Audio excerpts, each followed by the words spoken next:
Hello and welcome to Indus News. Live from Islamabad, I'm Naila Shaja and these are the headlines.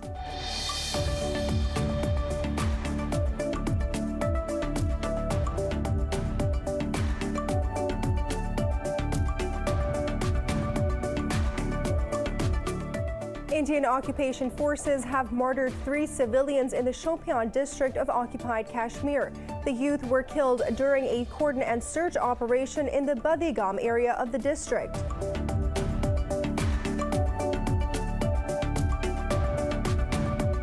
In Myanmar, a young woman has become the first protester to die in the anti-coup demonstrations after being shot in the head. She was injured last week when police tried to disperse protesters in Nipitwa using water cannon, rubber bullets, and live rounds. Japan has detected 93 cases of a new mutation of the United Kingdom variant of the coronavirus. Meanwhile, Brazil has surpassed 10 million cases since the pandemic began, with 243,000 deaths. Here in Pakistan, health authorities have reported 1,200 infections and 40 fatalities in the last 24 hours. Nationwide, the death toll has risen to 12,527. Globally, there are 2.4 million fatalities and more than 110 million cases.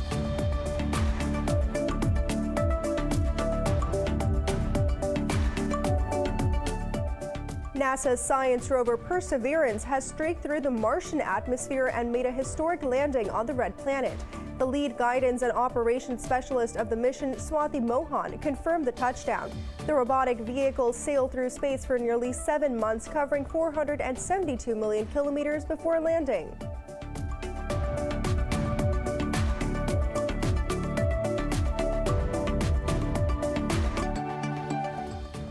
For more news and details, stay tuned. We'll be right back after a short break.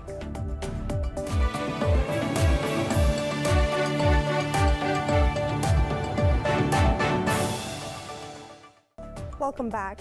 Indian occupation forces have martyred 3 civilians in the Shopian district of occupied Kashmir. The youth were killed during a cordon and search operation in the Badigam area of the district. Police say the search operation is still underway in the district. All internet and mobile communication are shut in the region. Indian occupying forces have killed over 300 Kashmiris over the past 12 months in extrajudicial murders and fake encounters. The United Nations has expressed concern over occupied Kashmir's lost autonomy and subsequent attempts by India to change its demography. In a statement, the United Nations Human Rights Office said changes to land laws are further eroding the protections given to the valley. Rights experts say a demographic change on a linguistic, religious, and ethnic basis is underway in Kashmir. They urged India to ensure that the economic, social, and cultural rights of the people of Jammu and Kashmir are protected. The Rights Office says Kashmiris have lost power to legislate or amend laws due to the imposition of direct Indian rule. It urged India to ensure that Kashmiris can express their political opinions freely and participate in meaningful matters affecting them. China says 4 of its soldiers died during a bloody Himalayan border clash with Indian troops in June last year. Reaffirming that the responsibility falls on India, Beijing said they were fighting foreign troops who crossed into the Chinese border. China's military's new outlet PLA Daily revealed that the names of the fallen soldiers, calling their acts historic. The total of 20 Indian soldiers had died in the skirmish. The clashes took place in the Galwan Valley after Indian troops attempted to capture territory claimed by Beijing.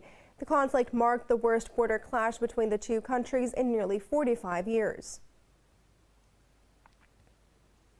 In India, agitating farmers have launched a hunger strike due to a shortage of water at the Morangra Canal area in the Jaisalmer. The farmers said they were more willing to join the agitation today and said that their crops are getting ruined.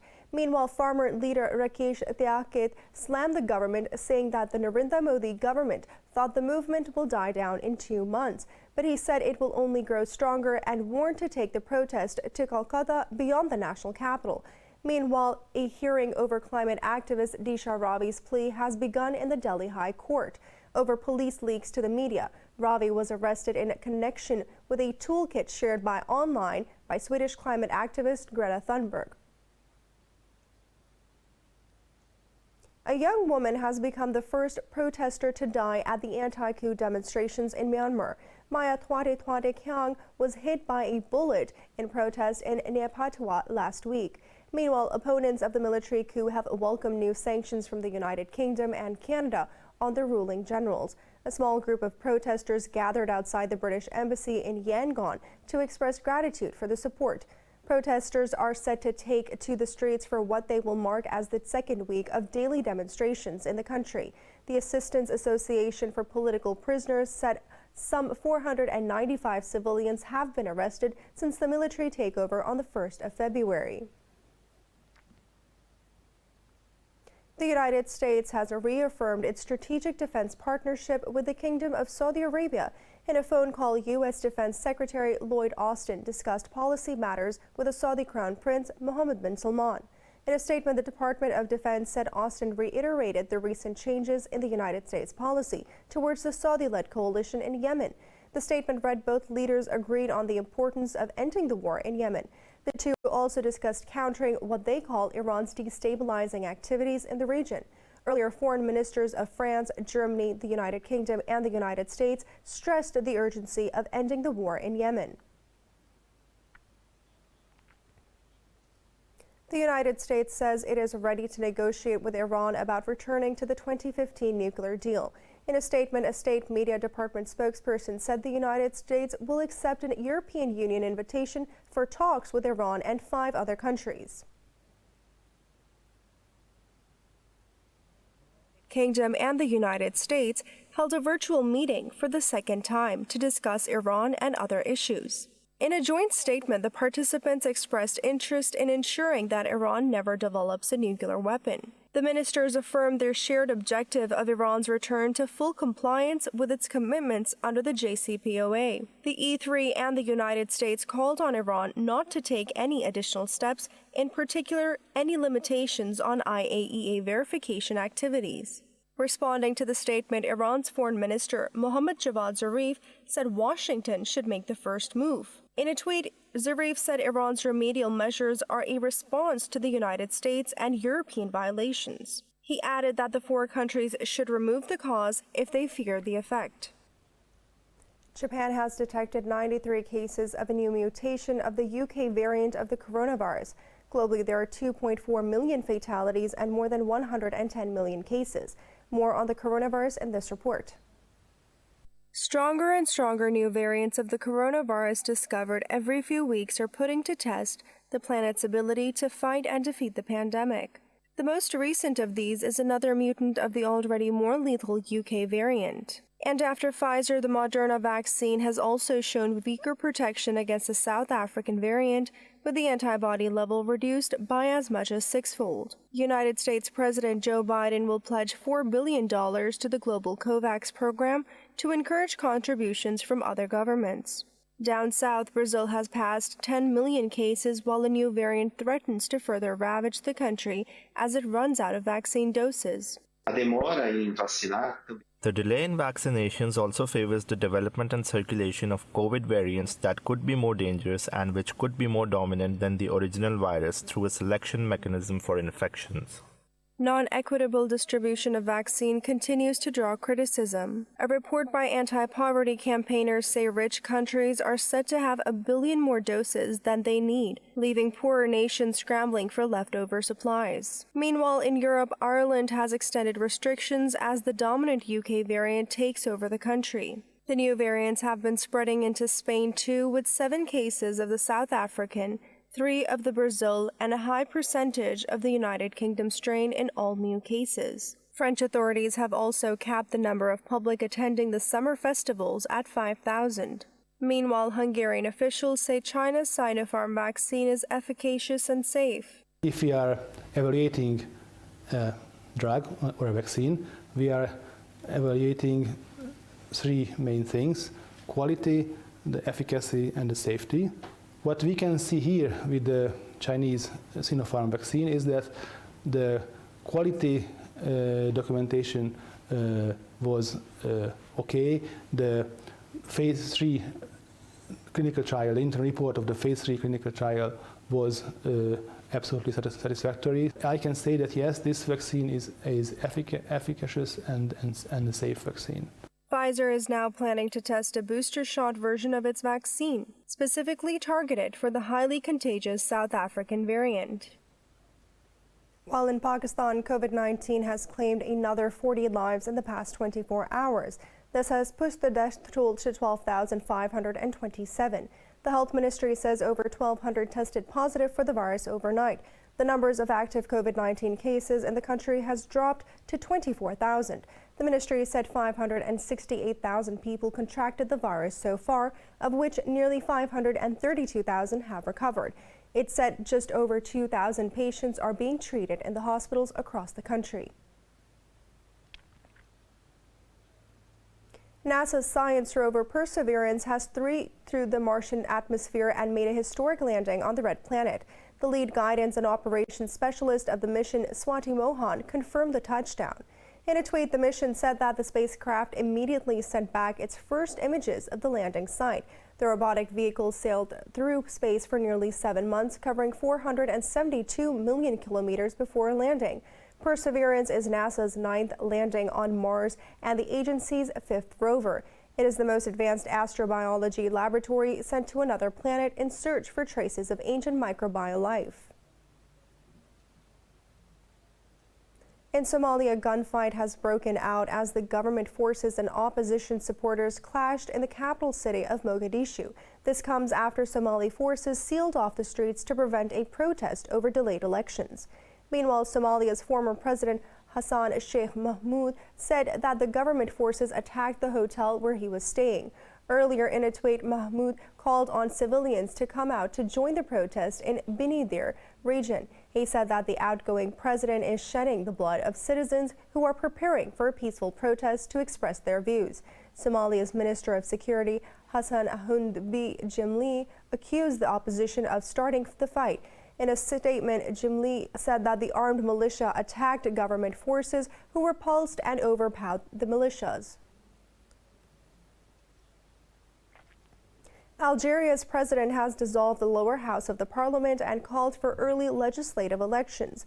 In a televised address, President Abdelmajid Tebboune said that a government reshuffle will take place within 48 hours. He said that the dissolution was part of reforms after amendments to the constitution in November to give more powers to the parliament.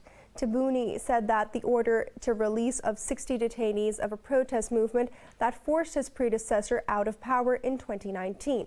The current lawmakers of the lower house were elected for 5 years in 2017 May. In Spain, police and protesters have clashed for a third night against the jailing of Catalan rapper Pablo Hasél. His tweets and lyrics often attack the monarchy and the police. The protesters threw stones at riot police and set fire to barricades. Police responded by firing tear gas and baton charging the protesters. Hasél was arrested on Tuesday to serve a 9-month sentence in a highly contentious free speech case. His detention sparked demonstrations across Catalonia in which a woman lost an eye during clashes with the Barcelona police.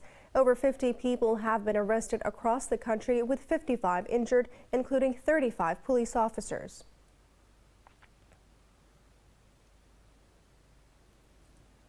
It's now time for a short break. Stay with us.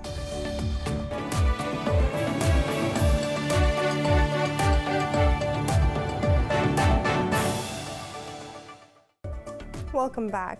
The United States has imposed visa restrictions on 43 Belarusians, accusing them of undermining democracy in Belarus. Those sanctioned include high-ranking justice officials and other government personnel.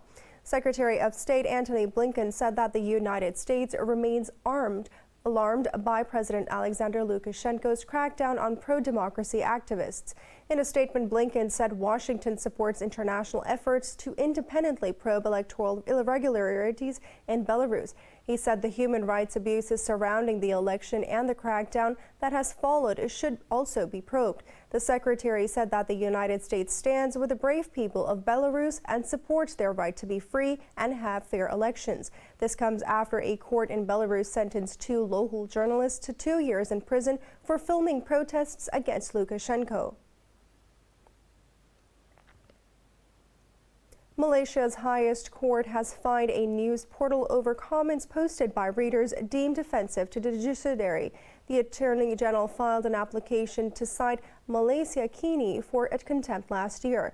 In a 6-1 decision, a federal court panel found the outlet fully responsible for publishing the comments.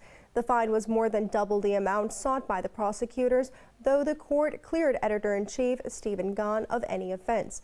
Talking to the media after the decision, Gan said he was very disappointed. The editor maintained that his outlet could not be held responsible for the comments of readers. The outlet has since launched a crowdfunding appeal to cover the penalty. Natural disasters have been one of the biggest destroyers of heritage across the globe. A historic snowstorm damaged 500,000 trees in Madrid in January, but now a specialist arboreal rescue team is swooping in to clone some of the most valuable specimens. More in this report. Storm Filomena crashed through central Spain in January, cutting off transport links to Madrid and causing damages worth millions. Francisco Molina, head of agroforestry at Madrid's IMIDRA Institute, described it as the biggest environmental catastrophe of recent years. The institute has been cataloguing and cloning Madrid's noteworthy trees for 10 years.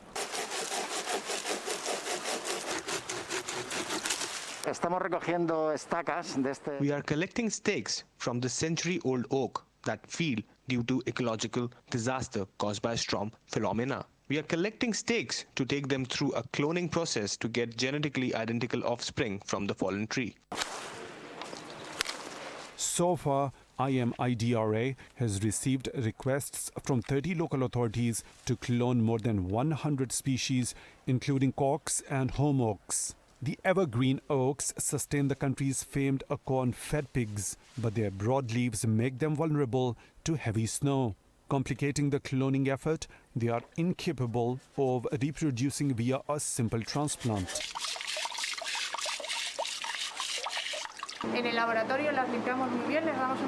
We thoroughly clean them, the stalks, at the lab, and we apply a fungicide to later place them into an inert substratum with water. This chamber has high relative humidity because we want it to achieve epicormic sprouts to collect these small 1.5 centimeter leaves in order to cultivate them to induce the formation of acorn seeds formed from these leaves. It will take decades to replace the losses, but it is worthwhile to preserve the genes of trees that have withstood a century of climate change.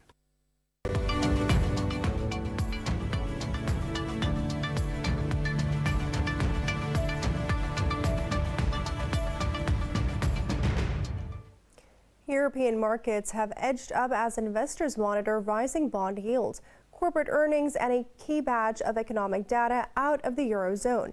Frankfurt's DAX and the CAC 40 in Paris have ascended over 0.5%. Stock 600, Italy's FTSE MIB, and London's FTSE 2 have gained fractionally. Earlier, Asian markets traded mixed, with mainland Chinese shares and Australian stocks gaining while others shed.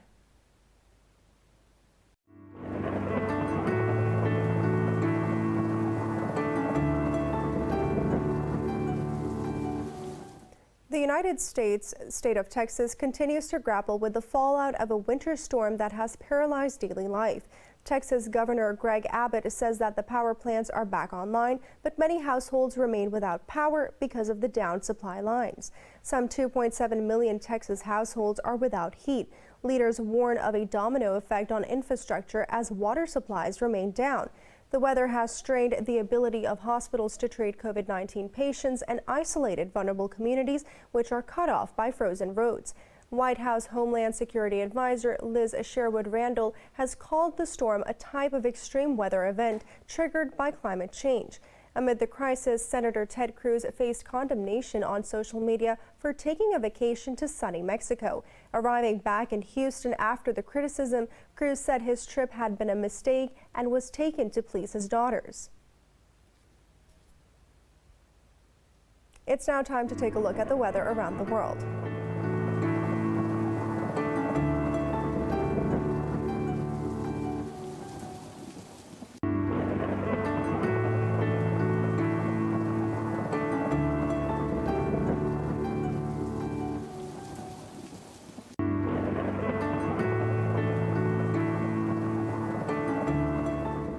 For the latest news updates, you can follow us on our social media at indus.news.